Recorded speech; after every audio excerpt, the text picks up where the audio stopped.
नमस्कार दोस्तों जापान उन विरले देशों की कतार में रहा है जो द्वितीय महायुद्ध के बाद जिनका हिंसक स्वरूप, जहां हिंसा का साम्राज्य नहीं देखा गया।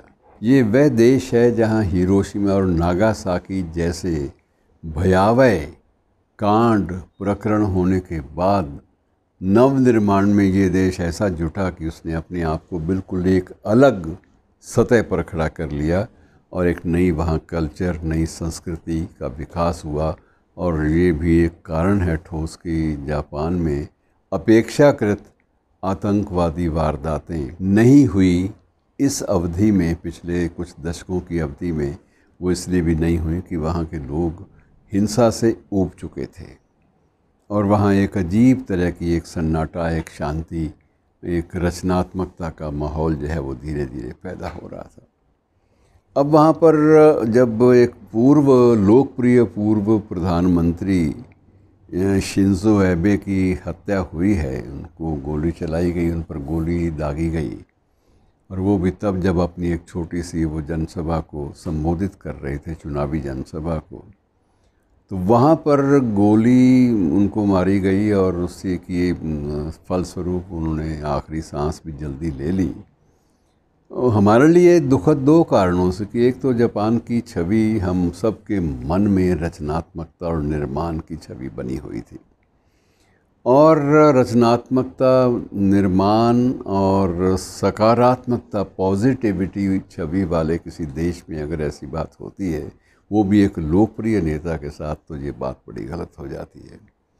शिंजो ऐसे प्रधानमंत्री नहीं थे जिन्हें पद से उतरना पड़ा था। स्वयं ही जब उन्हें एक गंभीर बीमारी से रूबरू होना पड़ा तो उन्होंने स्वयं ही अपने पद को त्याग दिया था।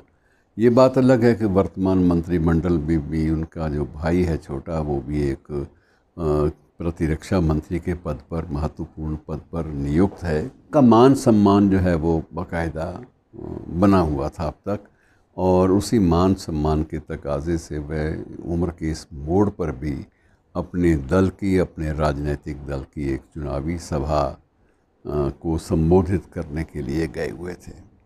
और शिंजो से दूसरा जो भारत का लगाव है वो इसलिए भी रहा है कि अपने लंबे प्रधानमंत्रित्व में वो शख्स 4 बार भारत की यात्रा पे आया, और हर बार उसने अपने बर्ताव से, अपने संवाद से, अपने संबोधन से यहाँ के लोगों का मन जीता। और हमारे वर्तमान प्रधानमंत्री ने जब उनको अभी शोक संदेश उनका भेजा तो अपने एक गहरे दोस्त के निधन पर शोक व्यक्त किया है। और उनकी जो भारत यात्रा थी वो आखिरी बार वो 2017 में आए थे, और बहुत चर्चा हुई थी। उनको वाराणसी भी ले जाया गया था। वाराणसी में कुछ साझे प्रोजेक्ट, साझी परियोजनाएं भी उन्होंने घोषित की थी। तो एक संस्कृति के दरवाजे अपने देश के लिए उन्होंने नए ढंग से खोले थे, और ऐसे शांति के दूत प्रधानमंत्री की हत्या, ये वाकई एक पीड़ादायी खबर है।